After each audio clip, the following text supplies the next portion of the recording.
What's up, guys? It's Lord Both here for another video, and, well, Xbox is dead. Again. Yes, the whole Xbox dead community was out this weekend because it was announced not only is Halo Combat Evolved, the original Halo, getting a remake, not a remaster, it's also coming to PlayStation.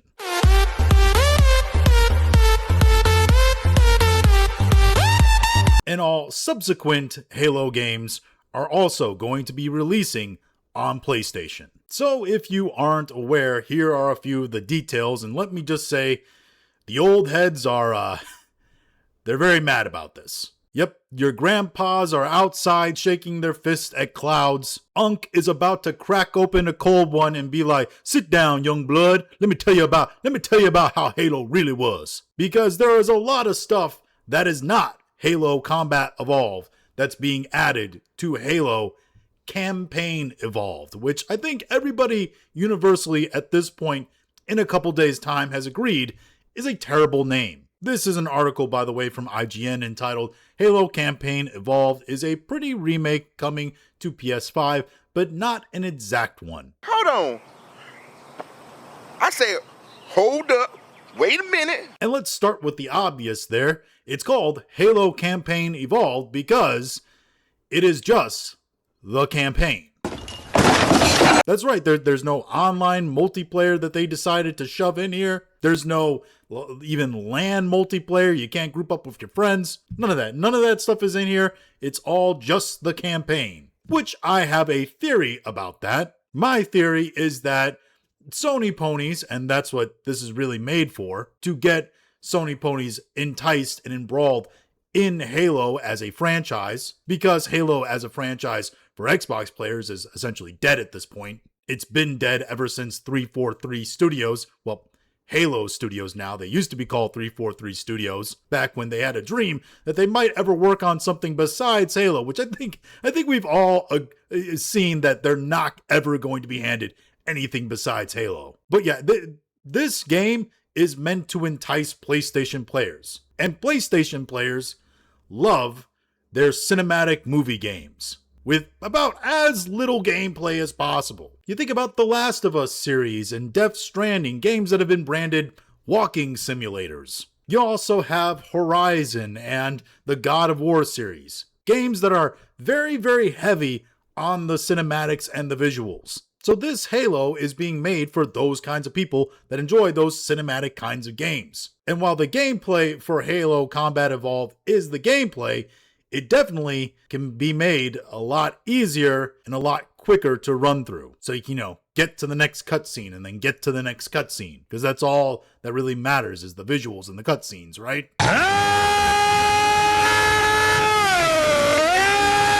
As far as the article goes, it states here, meanwhile, the weapons all look exactly how you expect them to look in the modern era. And grunts, jackals, elites, and hunters all look convincingly new rather than reskins of quarter-century-old creatures. Essentially, from what everybody saw, all the characters in the games, their models look like, Halo 5.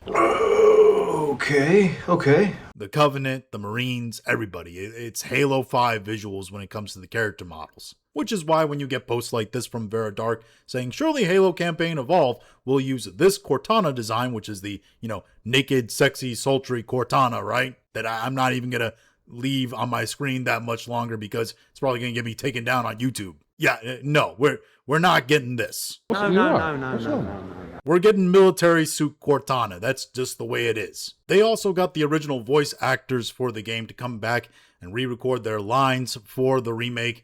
I think that's not a great idea. While in principle, I understand why that is sort of a nostalgic thing and a good thing. It's also, not great because these actors are a lot older. So they're going to sound older. So it's just not going to sound the same, no matter what you do. It's like the From Russia with Love video game that came out in the 2000s. They touted how they had Sean Connery doing the lines for the game. But it was quite clearly a very old, very tired Sean Connery who did not sound like he did when he was doing movies like From Russia with Love. It didn't sound right coming out of young-looking Sean Connery. They should have just got somebody to do an impression. The article also states that the biggest concern of the writer is movement, aiming, jumping, vehicle controls. It's got to have that same semi-floaty Halo feel to it, and I'm pleased to report that even in this very early state, Campaign Evolve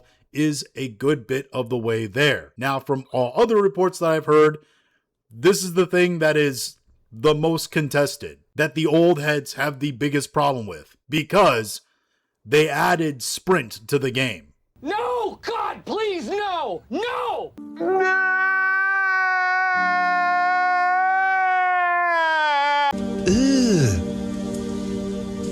Brother, And all these old heads, all these unks out there will tell you, you shouldn't have sprint in Halo Combat Evolved, because in Halo Combat Evolved, you already are supposed to be sprinting because you are a Spartan, a super soldier. That's why you naturally run faster than the Marines. And also adding sprint changes how the functionality of levels go. Why worry about the flood catching up to you if you can just run right past them or run back into areas that you've already cleared, wait for yourself to heal, and then go back into the new areas. It's as simple as that. Adding sprint fundamentally changes how the game is experienced and played. There's also a lot of straightway corridors and turnarounds that are meant to take a bit of time to get through, that add a certain level of mystery to the game when it was originally played. With sprint, you can just run through all that, cut the time down by a half, and get none of that original experience. But hey, of course you want sprint, because that helps you get to the next visually stunning cutscene. Oh, okay. I see what you did there. And while the visuals in this game do look good from the screenshots, definitely a graphics upgrade, you also have to understand that this thing is being done on Unreal Engine 5. Okay, I'm gonna be honest with you.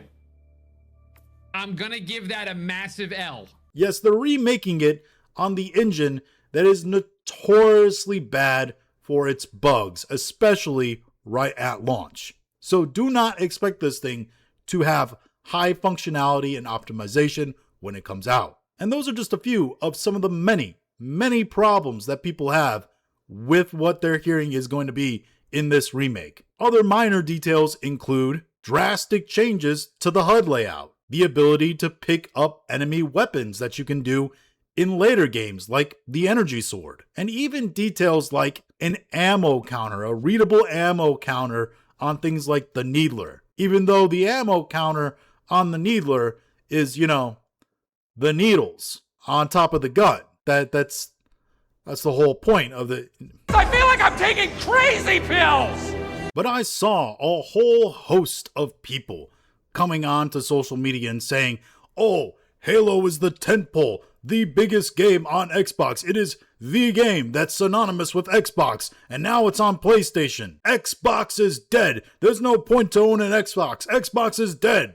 'Cause we're boring! We're so fucking boring! Not understanding that Microsoft, they are moving Xbox in a direction that is not console war anymore. This quite literally is a competition, a war in which only one side is fighting, because Xbox is moving towards not being a console. While they're still going to put out hardware, and Hazador Gaming has a post here on Twitter X about the next console that Xbox is going to put out, which will have Windows on it. So assuming that means that you'll also be able to access Steam, in which case Xbox consoles will essentially be a PC, and it's been this way for a while. It's been known for a while that Xbox gamers are essentially PC gamers at this point. I mean, you got the ROG Ally that's essentially a handheld PC as well with Xbox branding on. I mean, like,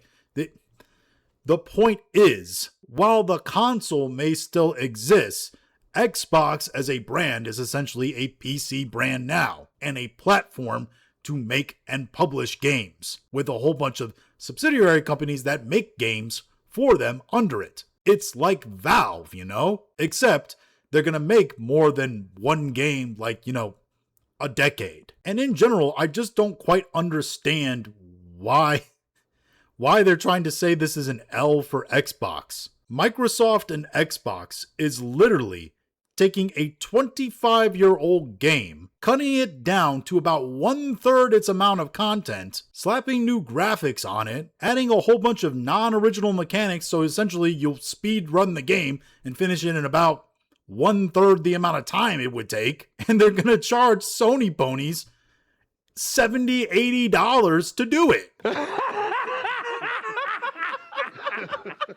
Who's the more foolish, the fool or the fool who follows him? And you know what? They're gonna buy it. And they're gonna buy it just to own the Xbox, because they're so embroiled in the console war. A war, again, only they are fighting. Because as I stated, with the marketplace going more and more towards digital, I think Microsoft and Xbox are moving very sharply into being a digital exclusive company that's not that interested in making limited hardware, because that's what a console technically is. It's a limited piece of hardware that's meant to be a cheap option for you to get into gaming so that you don't have to buy a gaming PC. But with all the price hikes in consoles, you might as well at this point buy a gaming PC. And that's essentially what the next Xbox console is probably going to be like. And again, from Hazardor Gaming right here, quote, Xbox console will differ from a traditional Windows PC in that it will feel like a traditional Xbox console out of the box. Experience will be similar to what you get today on console, and if you choose, you can remain fully inside Xbox ecosystem, never touching Windows itself. Meaning that if you want to play with all the limitations of using it just as a console, that's what you can use the Xbox as. However, if you want to bump that thing up to it being essentially a gaming PC, you can do that too. And that's really where Xbox, I think, is headed, beyond the limitations of the console war. In fact, the only way I think this looks bad for Xbox is that the Halo community director, Brian Gerard, came out during this announcement and he was wearing a PlayStation shirt, which I gotta be honest, no matter what company it is, if you work for a company and you wear a competitive company's shirt to an event, I feel like the fanboys of that other company, they're allowed to you. Like that should just be a rule, because that is a terrible decision. That is terrible, a terrible marketing decision. You are going to get absolutely crucified by the fanboys out there, and they're doing it. Trust me. But hey, those are just my thoughts on all this. If you have your own thoughts, go and leave in the comments. If you liked this video, go and like, share, and subscribe. If you didn't like this video, appreciate you watching all of it, and we'll talk to you again later.